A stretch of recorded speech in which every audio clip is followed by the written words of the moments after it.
네, 오늘 이 창세기 35장 1절에서 8절까지의 말씀을 중심으로 베델로 올라가 하나님께 제단을 쌓으라는 제목으로 하나님의 말씀 상고하겠습니다. 베델로 올라가 하나님께 제단을 쌓으라 라는 제목입니다. 그 월드컵에서 국가대표팀이 졸전 끝에 대패를 당했습니다. 어떻게 해야 될까요? 두말할 필요 없이 무엇이 문제인지를 점검해야 될 겁니다. 작전의 실패였는지, 팀워크가 문제였는지, 컨디션이나 기술의 문제였는지, 훈련의 부족이었는지, 이런 것들을 이렇게 면밀하게 분석해야 될 것입니다. 그리고 난 다음에 다음 대회를 당연히 준비해야 되겠죠. 요즘 맑은 하늘 보기가 쉽지 않죠. 그죠? 이른바 미세먼지 때문에 그렇습니다. 환경부에서 원인 분석을 나름대로 한다고 했는데 내놓은 결과물을 보면 그렇게 신빙성이 좀 떨어져 보입니다. 그러다 보니 정부의 좀 여러 부처에서도 제대로 된 대안을 내놓지 못하고 있는 그런 실정입니다. 이처럼 문제점을 제대로 진단해야 바른 처방전을 내릴 수 있습니다. 설교 시간은요, 본문 말씀을 통해서 우리의 문제점이 무엇인지를 정확하게 진단하고 그 문제점들을 해결하기 위해 말씀과 성령으로 처방전을 받는 시간, 그게 설교 시간입니다. 오늘 말씀을 통해서 여기 모인 여러분들이 여러분의 삶의 근원적인 문제점들이 무엇인지를 제대로 진단하시고 또 탁월한 효능이 있는 하나님의 말씀의 처방전을 받으셔가지고 복용하셔서 신실한 하나님의 사람으로 힘있게 자라가는 귀한 은혜 있으시기를 예수님 이름으로 축복합니다. 먼저 야곱 가정의 이 영적 상태를 저희가 살펴볼 필요가 있는데 저희가 34장을 건너뛰었습니다. 가볍게만 언급하고 지금 지나가고 있는데 34장은 야곱 가정의 영적 상태가 지금 어떠한지를 보여주는 아주 중요한 장입니다. 그러니까 35장의 배경이 되는 장이라 말할 수 있습니다. 33장에서 에서, 그러니까 야곱의 유일한 컴플렉스였던 에서를 대면하고 하나님의 은혜 가운데 무사히 지나가게 됐죠. 그리고 나서 곧바로 이제 약속의 땅, 가나안 땅, 그리고 하나님의 약속에 있는 베델로 갔어야 되는데 무슨 연유에서인지 곧바로 가지 않고 머뭇거리고 숫곳, 그리고 지나서 세겜이라는 성에서 이리저리 계산을 해보면 자그마치 10년 이상의 시간을 거기서 보내게 됩니다. 왜냐하면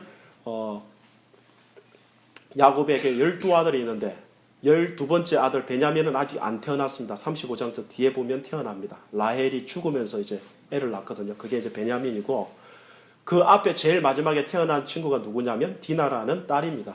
근데 디나가 나올 때 약 7살 정도 됐거든요. 어디서 나올 때요? 삼촌 라반의 집에서부터 도망해 나올 때. 근데 지금 뭘 당했냐면 34장에서 성폭행을 당했어요. 아동 성폭행이 아니고 결혼할 나이쯤이 된 어엿한 처녀가 지금 된 겁니다. 그러니까 상당한 지금 시간이 흐른 거예요. 유대사에서는 최소한 결혼하려면 아무리 작아도 15세 이상은 돼야 되거든요. 그래서 이리저리 계산해 보면 최소한 10년 이상의 시간이 지금 이 세겜성에서 흐르게 된 것입니다. 자, 이 10년 동안, 약 10년이라는 시간 동안 이 세겜성에서 구체적으로 야곱 집에 어떤 일이 있었는지는 성경이 밝히고 있지 않습니다. 그렇지만 한 가지 확실한 게 뭐냐면 지금 하나님께서 직접 나타나셔가지고 그들에게 말씀하시지 않으면 안 될 정도로 영적으로 어두워져 있었다는 것이 크나큰 문제입니다. 성경은 야곱 가정의 영적 상태에 대해서 이제 다음과 같이 이제 정언해주고 있는데 크게는 야곱 전체의 가족, 그리고 작게는 야곱, 그리고 또 작게는 야곱의 아들들의 영적 상태를 34장에서 우리가 읽을 수 있게 됩니다. 전체적으로 한마디로 표현하자면요, 야곱의 가정은 여호와 하나님께서 그들 가정 안에서 하나님이 되시지 못하고 있었습니다. 자, 다시요. 당연히 여호와 하나님이 그들 가정에 하나님이 되셔야 되는데, 주인이 되셔야 되는데, 하나님의 통치를 잘 받고 있어야 되는데 그들 가정이 지금 전혀 그렇지 못하고 있었습니다. 야곱이 창세기 28장에서 형의 낯을 피해서 삼촌 라반 집에 지금 도망가고 있을 때 모든 것을 잃어버렸을 때, 모든 것이 좀 표현하자면 영적으로든 현실적으로든 파산 지경에 놓여있는 그 야곱에게 앞으로의 모든 인생이 막막할 그때에 하나님이 그를 찾아오셨죠. 그리고 그에게 언약을 주시고 그 언약을 끝까지 이루게 하겠다고 약속을 주시게 됩니다. 그때 야곱이 서원을 하거든요. 하나님께서 나를 지켜주시고 그리고 나에게 의식주 문제를 해결해 주시고 이 땅으로 다시 돌아오게만 만들어 주신다면 세 가지를 서원하는데 그 중에 첫 번째가 뭐냐면 하나님이 나의 하나님이 되실 것이요입니다. 그죠? 하나님이 나의 하나님이 되실 것이요. 하지만 현실은 지금 이때까지 야곱이 지금 그 창세기 28장에서 여기 35장 1절이 되기까지가 이리저리 계산해 보면 약 30년의 시간이 지금 흐른 거거든요. 삼촌 라반 밑에서 10년, 라반에서 벗어나가지고 지금 세겜성에서 10년이기 때문에 자그마치 30년이다 이겁니다. 그 30년이 지난 지금 이 시점에 야곱은 야곱의 가정은 하나님이 우리의 하나님이십니다 이렇게 온전히 인정하고 신앙생활을 하고 있느냐 하면 전혀 그렇지 못하고 있더라 이 말입니다. 야곱은요 베델로 돌아가는 하나님의 약속을 뒤로하고 세겜에 거주하며 그들과 무역하고 있었던 것으로 보입니다. 왜냐하면 이제 35장에 이제 베델로 올라가기 전에 그 야곱 가족의 식솔들이 막 우상들을 굉장히 많이 가지고 있었어요. 그 당시에 우상을 가지고 있는 것은 전부 다 무역해가지고 전부 다 얻는 것들이거든요. 그 상대방의 신들을 인정함으로써 무역이 성사가 돼요. 그러니까 약 10년 동안 세겜에 머물면서 세겜 사람들이 섬기고 있던 그 우상들을 굉장히 많이 야곱 가정이 받아들였음을 지금 의미하는 것이라는 뜻입니다.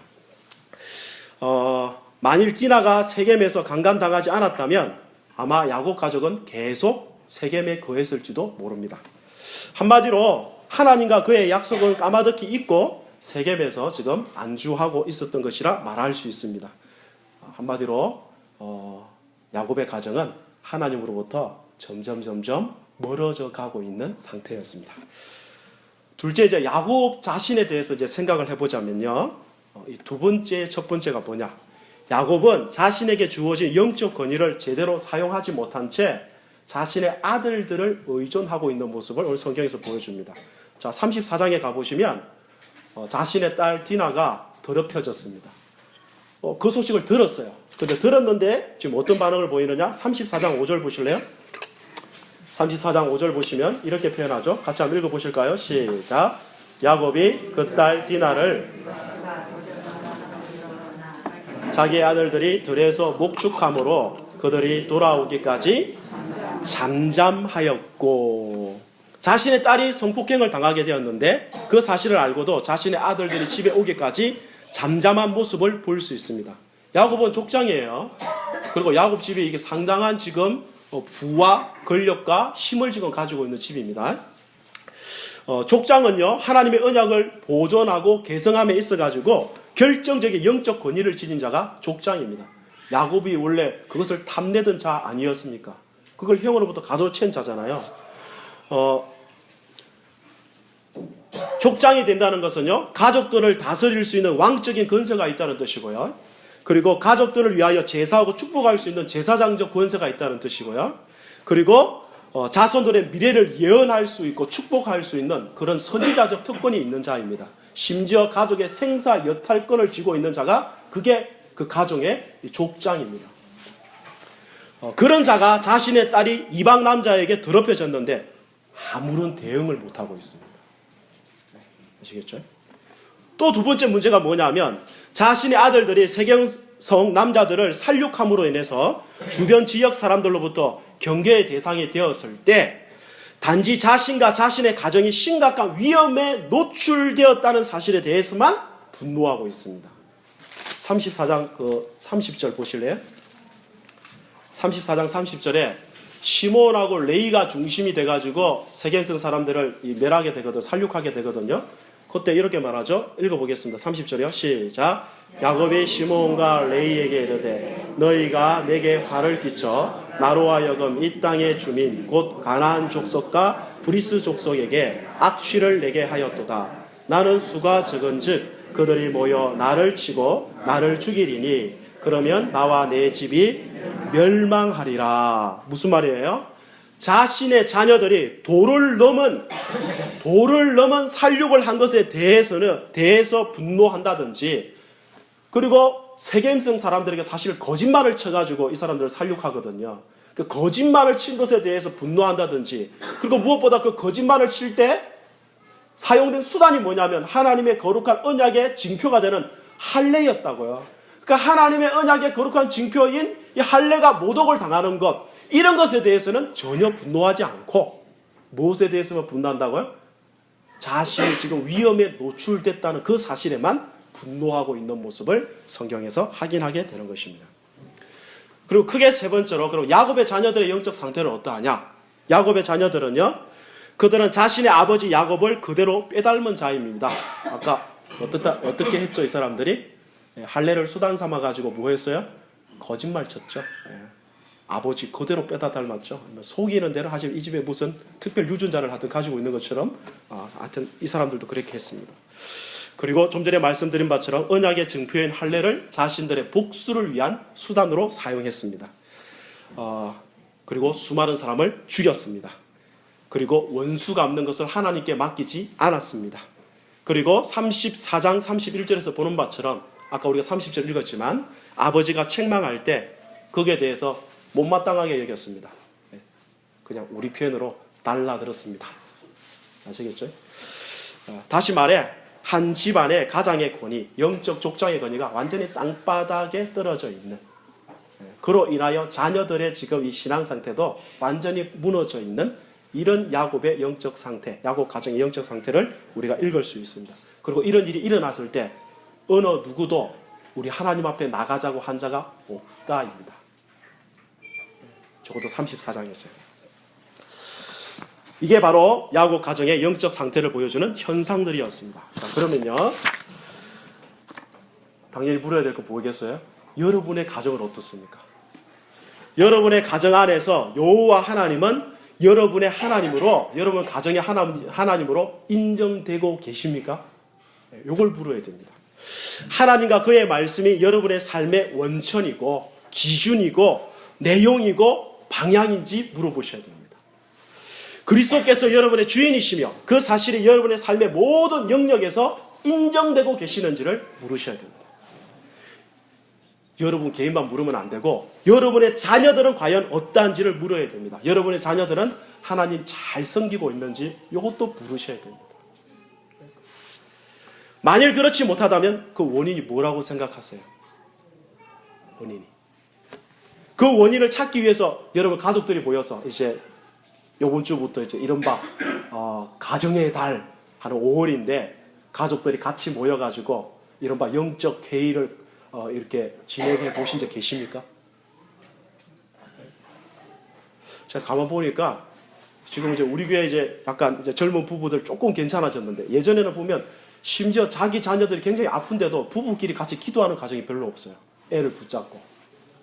근데 이게 기독교 유명한 심리가가 수천 명을 자기가 만나봤는데 그래서 상담을 해서 똑같은 질문을 해봤는데 그 중에 채 10%도 그렇게 하는 사람이 없더랍니다. 주님 믿는다 그러면서. 여러분 시간을 내어서 하나님의 얼굴을 집중적으로 구해보신 적 있으세요? 온 가족이 모여가지고 우리 지금 이 가정의 상태가 좀 문제가 있으니까 하나님 앞에 우리 정말 마음을 모아서 시간을 정해서 심지어 금식하면서 주의 얼굴을 보여보자. 우리가 왜 이렇게밖에 될 수 없는지 이런 적 있으세요? 아니면 질문을 바꿔볼게요. 하나님이 우리 가정의 주인으로 모시지 않는 이 영적 상태에 대한 심각성을 인정하고 계세요? 이게 정말 심각한 문제다. 그렇게 여기고 계세요? 이걸 물어보셔야 돼요. 그것 때문에 애통해 보신 적 계십니다. 하나님께서 증거하신 것처럼 하나님을 섬기는 문제는요, 생명과 사망, 복과 저주의 문제라고 가르치고 있습니다. 그죠? 액세서리가 아니다 이 말입니다. 있어도 좋고 없으면 그만인 액세서리의 문제가 아니다 이 말입니다. 여러분은 신앙의 문제를 여러분의 삶에 있어서 어느 정도로 여기고 계십니까? 성경은 하나님을 섬김에 있어서 마땅한 자세를 이렇게 표현합니다. 신명기 6장 5절 우리가 너무나 잘 알고 있죠. 오늘 그 내용이 우리 십계명 낭독하면서도 다시 표현했지 않습니까? 뭐라고요? 마음을 다하고 뜻을 다하고 힘을 다하여 내 하나님 여호와를 사랑하라. 이게 하나님 섬기는 마땅한 자세이거든요. 자주 말씀드렸듯이 여호와 하나님을 섬기는 자의 자세는 이래야 되고요. 하나님은 이런 대접을 받으셔야만 되며 그렇게 할 때만이 하나님을 섬길 수 있습니다. 나뉘어진 마음으로서는 하나님 절대 올바로 섬길 수가 없습니다. 그런데 문제는 뭐냐? 대다수의 신자들이요, 신앙을 이 정도 수준에서 생각하지 않습니다. 이 정도로 여기지 않습니다. 여호수아와 같이 나와 내 집은 여호와만 섬기겠다는 그런 고백과 결단 없이 그냥 내 인생의 혹은 내 삶의 일부분 정도로만 여기는 그런 지금 상태에 놓여져 있는 것이 아닌가, 이런 생각을 하게 됩니다. 지금 정확히 야곱의 집의 상태가 그랬습니다. 여러분, 한 가지 생각하셔야 될 게 있는데 뭐냐면, 하나님이 내 삶의 주인이 되셨다는 것하고 내가 그 사실을 인정하고 그분의 통치를 받으며 그분 앞에 순종하는 것하고는 다른 문제입니다. 아시겠죠? 이해를 돕기 위해서 바울이 에베소 교회를 위해서 기도한 대목이 있습니다. 한번 찾아보실래요? 그 에베소서 3장 한번 보실까요? 눈으로 확인하시면 좀 좋을 것 같아서. 에베소서 3장 보시면요, 신약성경 313페이지입니다.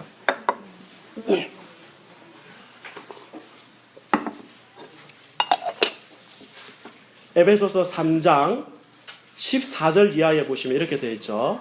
이러므로 내가 하늘과 땅에 있는 각 족속에게 이름을 주신 아버지 앞에 무릎을 꿇고 비노니 그의 영광의 풍성함을 따라 그의 성령으로 말미암아 너희 속사람을 능력으로 강건하게 하시오며 17절이요. 시작. 믿음으로 말미암아 그리스도께서 너희 마음에 계시게 하시었고 너희가 사랑 가운데서 뿌리가 박히고 터가 굳어져서 하며 지금 계속 기도하고 있습니다. 그런데 여기 17절 믿음으로 말미암아 그리스도께서 너희 마음에 계시게 하시었고, 무슨 말이죠? 자, 예수 믿으면, 예수를 구세주로 영접하게 되면 우리가 항상 질문하는 질문이 있죠. 예수님 지금 어디 계시냐? 이렇게 물으면 다 우리가 뭐라 대답하죠? 이런 질문 안 받아보셨어요? 예수님 지금 어디 계시냐? 이렇게 질문하면 다 우리가 뭐라고 보통 대답을 하죠? 예수님 내 마음속에 계세요. 자, 예수님을 구세주로 영접하면 원칙적으로 그리고 실전적으로 예수님 우리 마음속에 거하십니다.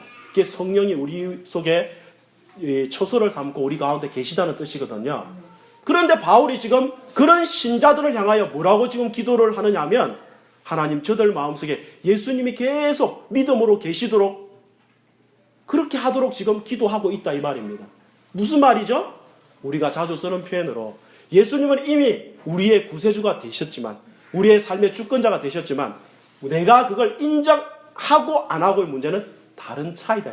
그분의 통치를 잘 받아들여야 되는데, 그분이 우리 집에 우리 교회의 주인이 되셔야 되는데 여전히 주인 안 되게 하고 누가 주인 되어서, 내가 스스로 주인 되어서 우리 가정을 좌지우지하고 있음을 지금 성경이 이렇게 묘사하고 있는 것이라고요. 지금 야곱 집이 그랬다는 뜻입니다. 여러분, 그래서 기억하셔야 됩니다. 여러분의 가정의 대다수의 문제는요, 여호와 하나님을 하나님으로 모시고 있지 않기 때문에 일어나는 일들입니다. 이거는 두말할 필요가 없습니다. 그런데요, 하나님의 백성이 된 것은 실로 놀라운 축복입니다.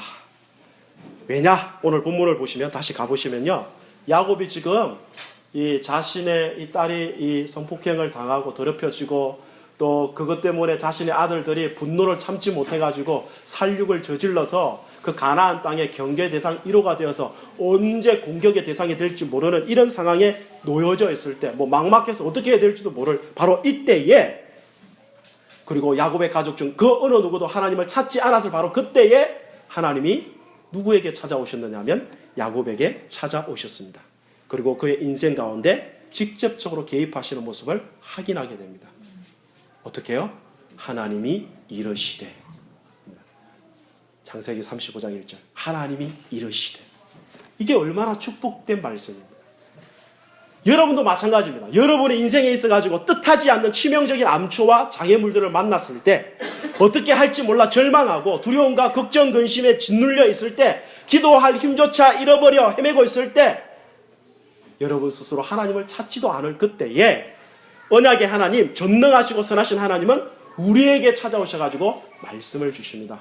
뭐라고 하시죠? 하나님이 거성이에게 이르시되 하고 말씀을 주시다 이겁니다. 하나님께서 찾아오시면 하나님께서 말씀하신다는 것은 살리기 위해서 하는 겁니다.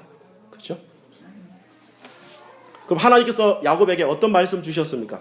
오늘 창세기 35장으로 가봅시다. 오늘 설교 제목에 담겨있는 구절인데 35장 1절 다시 한번 읽어보도록 하겠습니다.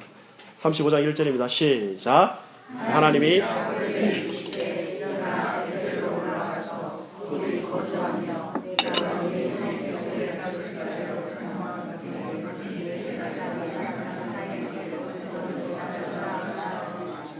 네, 베델로 올라가서 하나님께 제단을 쌓으라고 하셨습니다.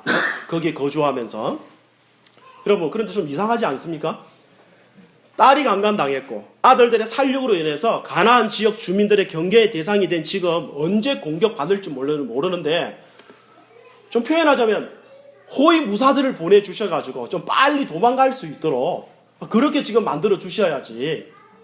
근데 그렇게 하시지 않고 한가하게 세겜에서 지금 베델까지는 거리가 아주 먼 건 아니거든요. 우리로 표현하자면 대전에서 대구로 내려온다 생각하시면 돼요.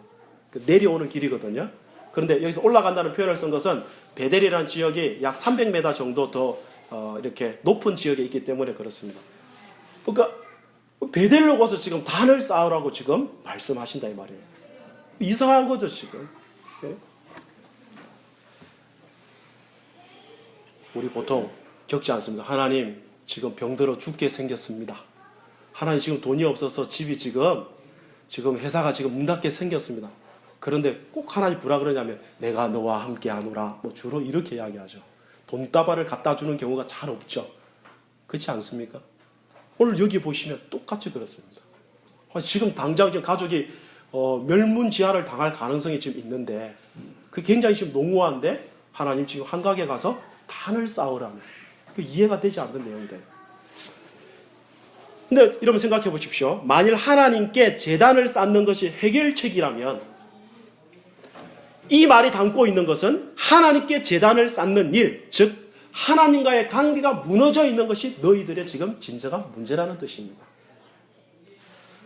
다시 말해 하나님과의 관계를 회복하라는 말이 베델에 가서 단을 쌓으라는 뜻입니다. 여러분, 우리가 겪는 많은 일들은요, 딴 것 때문에 생기는 게 아닙니다.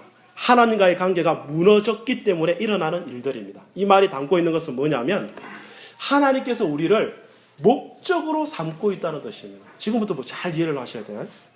무슨 말이냐? 하나님은 우리를 불러서 일을 맡기심으로 그 일을 이루시는 것을 목적으로 하시지 않고,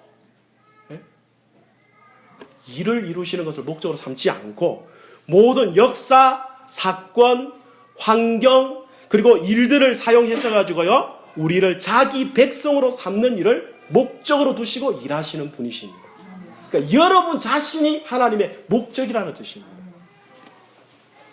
신약으로 표현하자면요, 심지어 그리스도도, 그리스도의 십자가도, 그의 성령 주심도, 교회를 세우심도, 목회자를 세우심도, 옆에 지체를 주심도 전부 다 목적이 뭐냐? 여러분 자신이래요. 여러분 자신. 모두 여러분을 하나님의 백성다운 백성으로 빚어내시기 위함임을 성경은 분명히 증거하고 있더라 이 말입니다.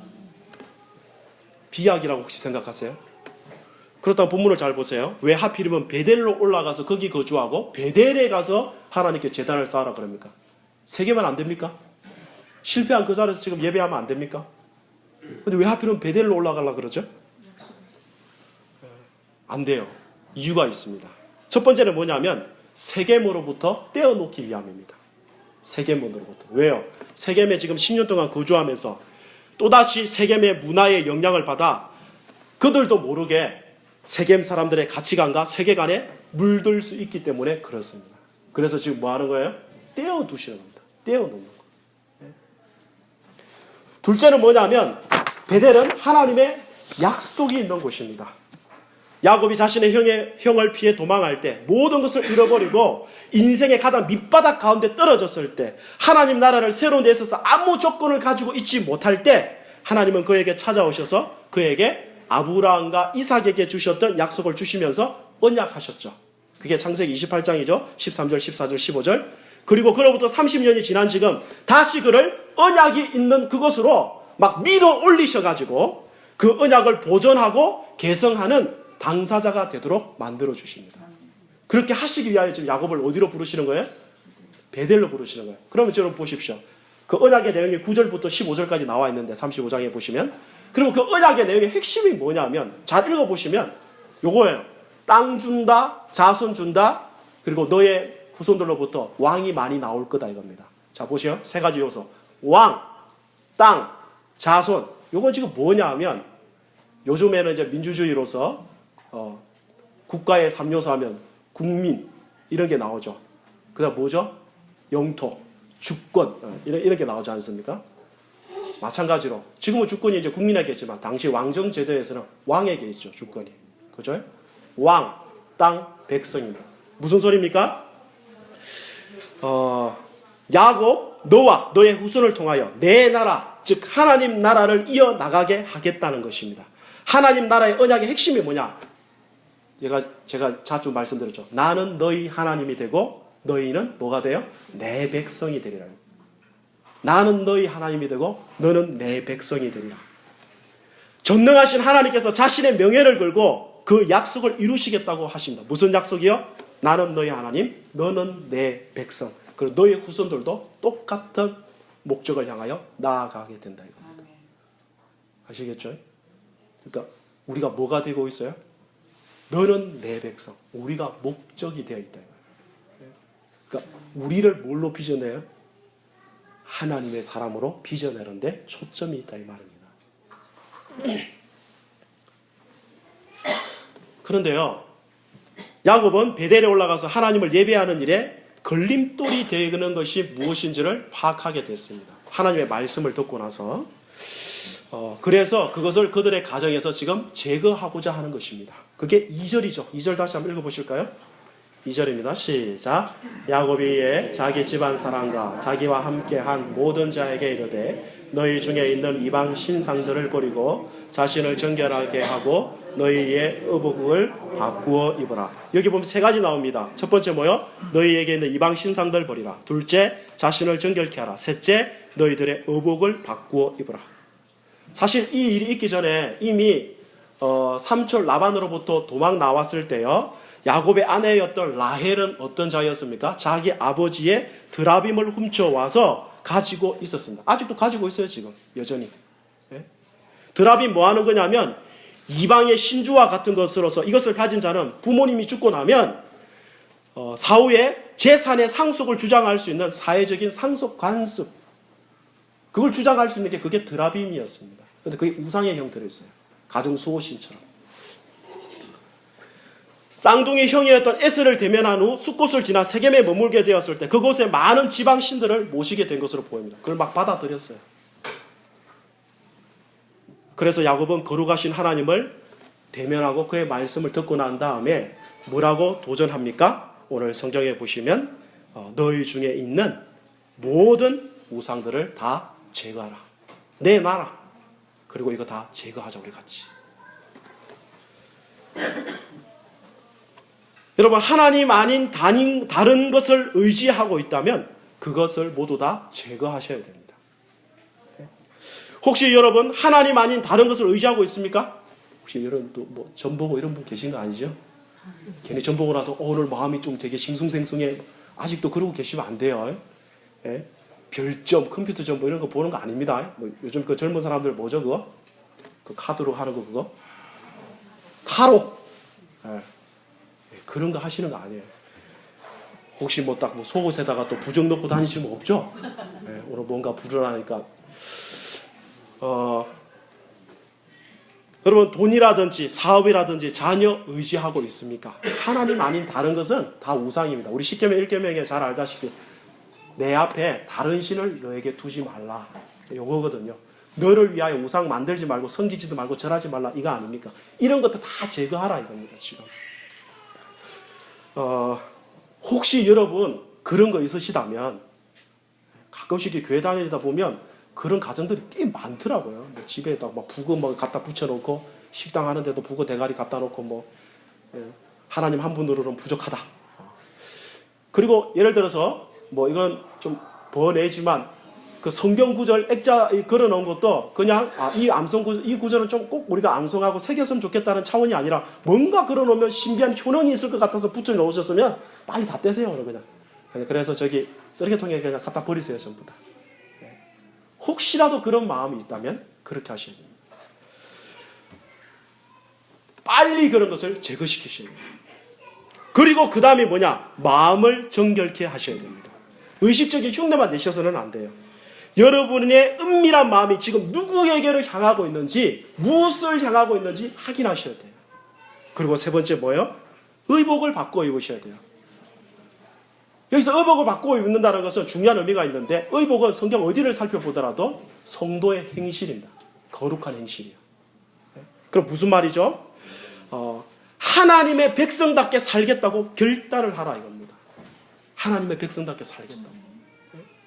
순서가 중요한데요. 하나님 아닌 다른 곳에 소망으로 두게 되면 마음을 정결케 할 수가 없고요. 마음을 정결케 할 수 없게 되면 올바로 살고자 하는 결단을 절대 하지 않게 됩니다. 순서상. 그러니 여러분, 첫 번째 뭐 하셔야 돼요? 일단 하나님 아닌 다른 것에 소망을 두고 있다면 그거 회개하시고, 그거 눈에 보이는 것도 눈에 보이지 않는 것은 다 불태워 버리셔야 됩니다. 다 끄집어내가지고. 이거는 좀 그러니까 하나님으로부터 뭔가 하나님과의 관계가 우리 중간에 끼어들어가지고 방해가 될 만한 요소들이죠. 그냥 이거 막 제거시켜 버려야 돼요. 그리고 청년들은 저 스마트폰 그냥 다 이렇게 던져버리시고, 그래야 이게 뭐 관계가 회복되지. 맨날 이거 붙잡아가지고는 아무 관계 회복이 안 돼요. 기도는 10분 하는데 스마트폰은 뭐 하루에 2시간, 3시간씩 하는데 당연히 스마트폰에 영을 더 받죠. 뭐, 안 그렇겠습니까? 방해가 되는 걸 제거하셔야 됩니다. 걸림돌 만들어 자기가 뻔히 그거 두고 어떻게 빨리 뛰어갈 수 있겠습니까? 그래서 성경에서는 전부 다 뭐라 그러냐면 얽매이기 쉬운 거 다 벗어 던져버리고 그리고 믿음의 경주를 해야죠. 예전에 어떤 마라톤 선수가 막 신발도 무겁다리고 맨발로 뛴 적이 있지 않습니까? 아시죠? 네? 가볍게 하셔야죠. 가볍게. 그리고 마음을 점검하시고 지금부터 하나님의 백성답게 살겠다고 결단하셔야 됩니다. 물론 결단했다고 그대로 다 사라지는 거 아닙니다. 그럼에도 불구하고 결단하셔야 됩니다. 여러분 혹시 나는 부자라 부유하여 부족한 것이 없다고 자긍했던 라오디게아 교회 같은 마음을 품고 계시다면 빨리 정신 차리셔야 돼요. 그 모습은 우리 주님이 보시기에 토하여 내쳐버리고 싶은 상태다 그랬죠. 구역질 난다는 뜻입니다. 그러니까 나는 주님의 힘 아니어도 상관없어. 이렇게 부유하고 부자인데 뭐가 문제야? 뭐라 그런다고요? 토하여 내쳐버리고 싶어요. 예수님께서 뭐라 그러시죠? 흰옷을 사서 입어봐라. 이런 표현을 쓰죠. 똑같은 표현입니다. 역시 혹시 여러분의 영적 상태를 가벼이 여기고 계시지는 않습니까? 세겜의 정신에 자신도 모르게 서서히 물들어가고 있으면서 엘로헤 이스라엘이라는 재단 만들어 놓고 나 적절히 베델 아닌 곳에 예배하면서 예배하고 있으니까 난 그게 문제없어. 혹시 이렇게 여기고 있지는 않습니까? 전 그렇다면 여러분에게 오늘 두려운 마음으로 경고하고자 합니다. 지난번에도 말씀드렸는데 여러분이 만약 계속 고집을 피우신다면 창세기 34장은 여러분의 사건이 될 수 있습니다. 아니 목사님 주일 아침부터 너무 겁주는 거 아닙니까? 여러분 저는 겁주는 것이 좋은 일이라 생각합니다. 암 환자에게는요 겁을 줘야 돼요. 그죠? 그래야 자신을 절제하고 내가 이게 지금 문제구나. 그럼 내가 이거 안 해야 되겠구나. 이거 조절해야 되겠구나. 그래야 고칠 수 있을 거 아니겠습니까? 신앙도 마찬가지입니다. 지금 암세포가 지금 막 뿌리를 내리기 시작하는데 괜찮습니다. 아이 뭐 적절히 하세요. 뭐 이래가지고 어떻게 나아요? 안 낫는다고요. 여러분 하나님께서 그리스도 예수 안에서 우리에게 부어주신 신앙은 참으로 부유하고 복된 것입니다. 그 안에는 참된 부유함이 있어요. 사망을 뛰어넘는 영원한 생명이 있고요, 산 소망이 있습니다. 세상에 줄 수도 없고 빼앗아 갈 수 없는 기쁨이 있다고 성경은 증거합니다. 악을 악으로 갚지 않고 선으로 악을 갚는 깊은 사랑이 있다고 증거합니다. 세상이 감당하지 못할 믿음과 담대함이 있다고 성경이 증거합니다. 이 세상 그 무엇도 꺾을 수 없는 참된 승리가 있다고 성경은 증거합니다. 그렇지 않습니까? 제가 지어낸 말이 아니라 성경 한결같이 계속 반복적으로 표현하는 진리 아닙니까? 기억하실 것은요, 이런 금방 제가 언급한 이런 내용들이 예수님의 재림 이후에만이 아니라 지금 바로 여기서 우리가 누릴 수 있는 것이라 성경은 분명히 증거하고 있다는 것입니다. 문제는 뭐냐? 많은 사람이 그걸 못 누리고 있다 이 말이에요. 왜요? 베델에 안 올라가고 세겜에서 그냥 자기도 모른 채 서서히 세상에 물들어가고 있기 때문에 그런 것입니다. 여러분, 베델에 올라가서 하나님의 언약을 부여잡고 결단하고 하나님만을 철저히 의지하고 그와 교제하기 시작하면요, 이런 성경에 약속한 모든 내용들이 여러분의 삶의 현장에서 풍성하게 누릴 수 있을 것임을 성경은 보증하고 있습니다. 여러분, 제발 지금 하고 있는 신앙생활 정도가 기독교 신앙의 모두인 것처럼 여기시지 말아주십시오. 여기 신앙생활 오래 하신 분들 계시죠? 오래 했다고 해서 내가 마치 기독교 신앙 다 하는 것처럼 그렇게 생각하지 마세요. 교회 생활을 아시는 거지 기독교 생활 신앙을 알고 계신 것 아닙니다. 지금 듣고 있는 설교 이 정도가 말씀의 능력은 저 정도야 아닙니다. 저는 너무 그냥 부족해요. 그냥 저로 말미암아 뭔가 하나님의 능력이 드러나고 있다면 그거는 빙산의 일각일 뿐입니다. 아닙니다. 성경을 보세요. 교회에서 어떤 설교들을 막 읽어보면요, 어떤 분은 설교를 하는데 설교를 듣다가 성도들이 졸도를 내버렸어요. 수십 명이나. 너무 두려워가지고. 그리고 회개가 일어나고 뒹굴면서 주님 용서해달라고, 그리고 주님이 주시는 평강으로 말미암아 너무 기뻐하고요. 그 부흥의 시대나 역사 가운데 이런 시대를 보면 어떤 일들이 일어나는지 아십니까? 주일날 장사 다 문 닫아버려요. 앞에다가 뭐라고 써놨는지 아세요? 교회 역사의 기록, 유명한 기록들이에요. 이거. 어제 이 집 주인이 회심했습니다. 그러므로 오늘 영업 안 합니다. 이렇게 써놨어요.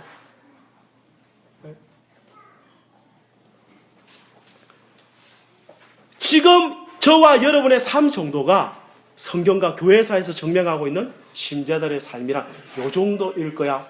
아닙니다. 절대 아닙니다. 제가 이런 표현 자주 했죠. 소래산 고작 가보고 산 다 가본 것처럼 생각하면 안 되신다고요. 네?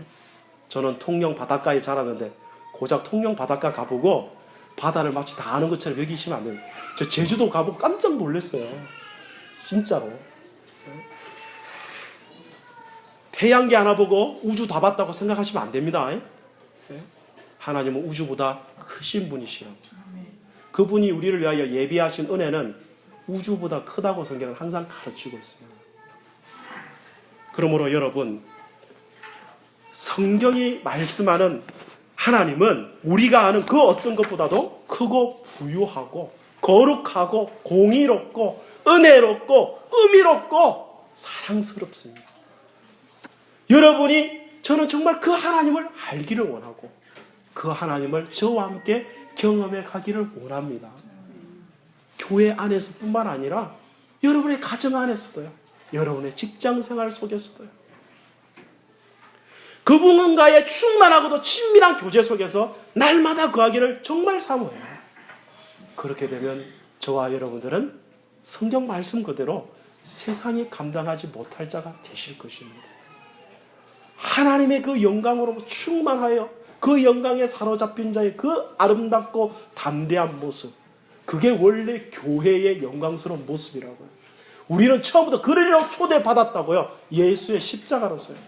근데 지금 대다수의 교회 신자들의 모습은 너무나 보잘것없고 미약하고 무기력하며 두 마음으로 나뉘어져 있는 것을 보게 되더라는 것입니다. 하나님의 약속을 부여잡지 못하고 세겜에 머무고 있기 때문에 그렇습니다. 그러므로 여러분, 하나님이 여러분을 밀어 올리시기 전에 오늘 이 말씀을 듣고 여러분 스스로 하나님의 은혜를 구하며 하나님의 약속에 있는 하나님의 집, 하나님의 얼굴을 구하며 베델로 나아가십시오. 그리고 우리를 회복시켜 달라고, 우리 가정을 회복시켜 달라고, 우리 교회를 회복시켜 달라고 그렇게 간절히 주의 은혜를 구하다가 주님께서 우리를 찾아오시고 만나주시고 회복시키시고 주님의 신실한 주의 백성으로 세우시는 놀라운 은혜를 경험하고 증언하는 우리 하늘 영광의 모든 식구들, 특별히 가정의 달 5월이 되시기를 예수님의 이름으로 축복합니다. 다 같이 일어나셔서